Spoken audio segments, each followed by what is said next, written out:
Ladies and gentlemen, I do not think it is an overstatement to say that things in South Africa is changing.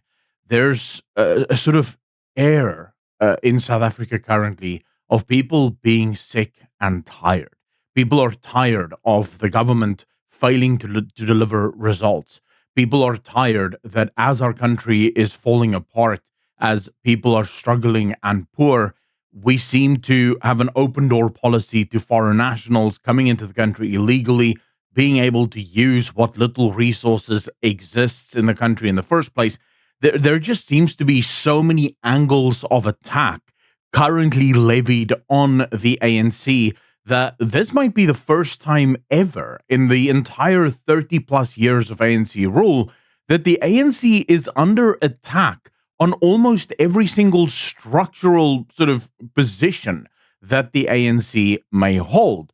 And this one is perhaps the biggest and may actually serve as the linchpin to undoing the entirety of the ANC. Now, by that, I don't mean that the ANC will just suddenly cease existing or that, the ANC will disband. No, I mean, this will force the ANC to effectively go full mask off.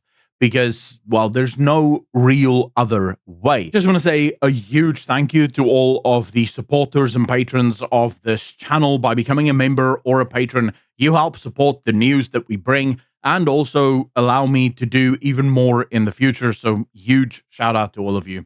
Thank you. Anyways, enjoy the video. Bye. The story, of course, came out yesterday, late afternoon, or early afternoon, I should say. And at the time, it's my Sunday. I don't really make videos on a Sunday, but I spent the entire afternoon collecting the evidence, trying to piece together what is actually happening with this story. The story in question comes from this man, Lieutenant General Mkhwanazi. If I'm pronouncing your name incorrectly, please forgive me. It's very difficult for an Afrikaans tongue to do, but effectively, this man blew open such a massive scandal, and he did so live on television. No official police reports, because remember, the police does have an official sort of procedure of how you go about accusing people of a crime, investigating them, and ultimately arresting them. The fact that General or Lieutenant General Mkhwanazi went outside that official procedure tells you everything you need to know. The official procedures have been compromised. This is what he alleges in this press conference, and that going through the official channels will result in nothing. Effectively, and this is where things get really wild, because the police commissioner himself is at the heart of the crime syndicates in the country. We're not talking about the police commissioner being on the dole. We're not talking about the police commissioner taking bribes to sort of look the other way. This whole plot reveals a police commissioner so deep into it that the cartels, the crime syndicates, are ultimately telling the police commissioner what they want, what they expect, and what he needs to do as soon as possible, threatening him. And they have the ability to completely close down entire task teams. According to the lieutenant, it all started with this investigation specifically, but the announcement of this outfit, so this investigation, they were investigating a murder on a vereniging engineer called Armand Swart. Now, the murder itself was a complete mistake. They were trying to go after another person who was a whistleblower behind a Transnet tender price inflation sort of scandal.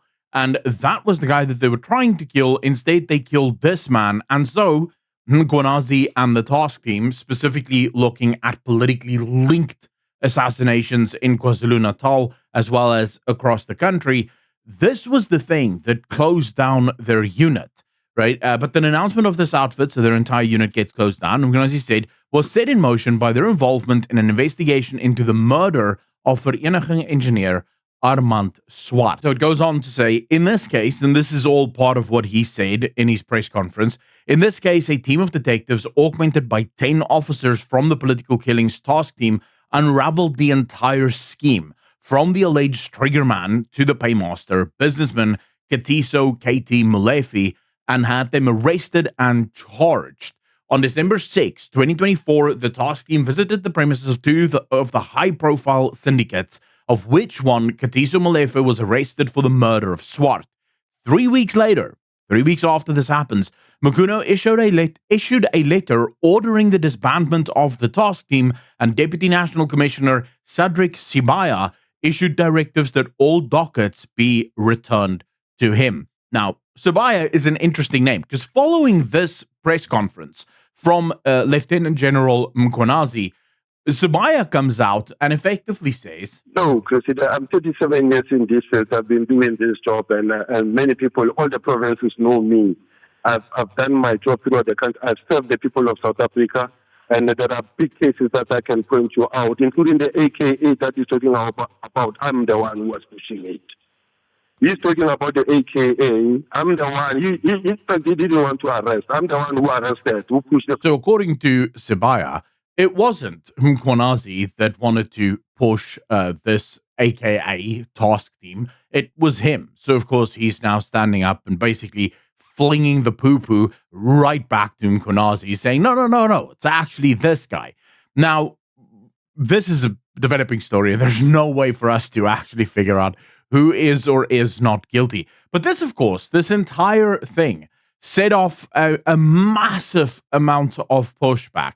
Just before we get into the actual pushback from the government, I just want to give you a sense of what was actually happening here when you look at the text messages between literal criminals, right?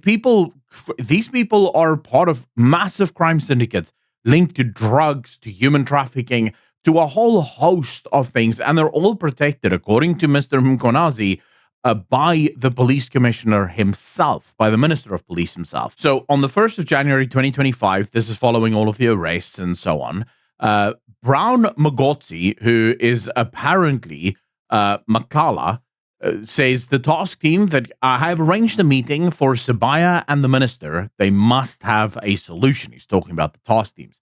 The task team that came to your house and harassed you has been dissolved.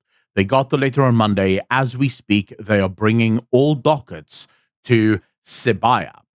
Okay, so this is the minister in communication with an actual sort of the target of an investigation, someone who has been found dead to rights on a lot of criminal activity, messaging the minister of the police, right? And being like, you're going to do something about this? And the Minister of Police letting him know, yeah, we took care of that for you. So then we have further ones here where it says the following day, Magotsi sent Maklala a copy of a letter penned by Mkhwanazi ordering the disbandment of the task team.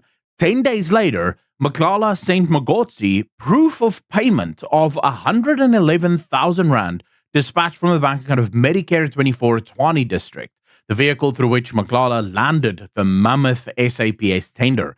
Further analysis of the chats indicates that Vusimusi Kat Maklala is financially supporting the Minister of Police and Mr. Brown Magotsi's political endeavors.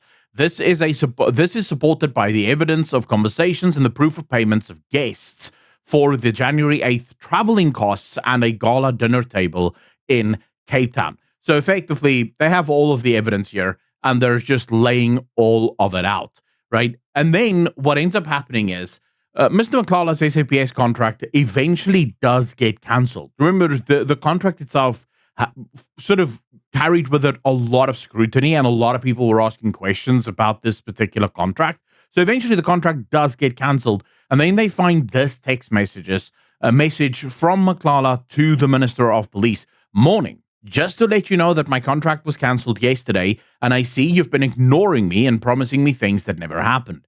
Luckily, took screenshots of every conversation just in case something like this might happen.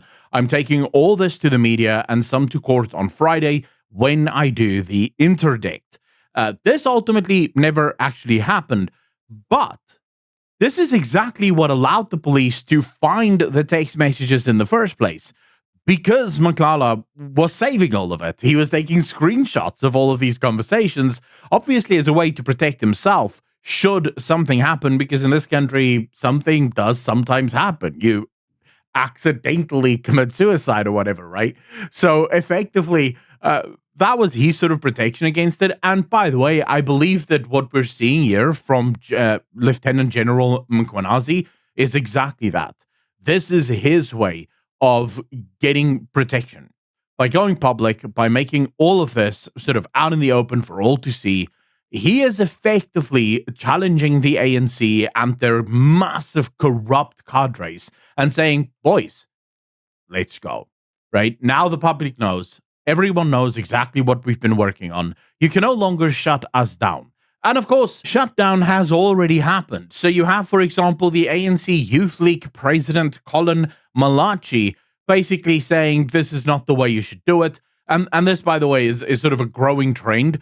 Even the Secretary General, Fikile Mbalula of the ANC, goes about, and effectively all of them are hinting at the exact same thing. Even the president of South Africa is hinting at exactly the same thing. All parties to this matter are called upon to exercise discipline and restraint. The trading of accusations and counter-accusations threatens to undermine public confidence and sow confusion.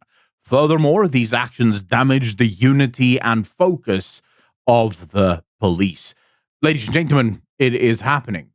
Lieutenant General Mkhwanazi is about to run himself into the ANC. They're about to close ranks. They will accuse him of going outside the official structures of the law, and this case will effectively be attacked not on the merits of the case itself, but on the structural processes of the case. And effectively, they'll find a way to get this case dismissed. How it should work in a properly functioning country is if a high-ranking official, like the Minister of Police, has allegations of literal connections to crime syndicates, that Minister of Police will instantly be let go, right? So they instantly have to step down, even if it is just allegations. You might say, well, innocent until proven guilty. That doesn't work when it's literally the man with the power to shut things down, right? They'll immediately be sequestered, they'll be removed from office, and they'll basically be kept in a separate location where they can't interfere with any of the investigations, where they can't destroy evidence. And all of the people connected to it will immediately be removed so that they cannot destroy the evidence, whatever evidence there may or may not be. This has not happened. Since this happened more than 12 hours ago, the president literally released this statement. Remember, Andrew Whitfield was fired like literally instantly, like boom, done, get out of here, right? I'm the president of this bitch, right? And I'll do whatever I want. But here, the presidents are like going, well, you guys need to exercise restraint. Don't overreact just yet. Giving the minister ample time to destroy all of the evidence that he wants because he's the minister of the police. Yes, there are honest cops in this country, people who are genuinely trying to fix this country.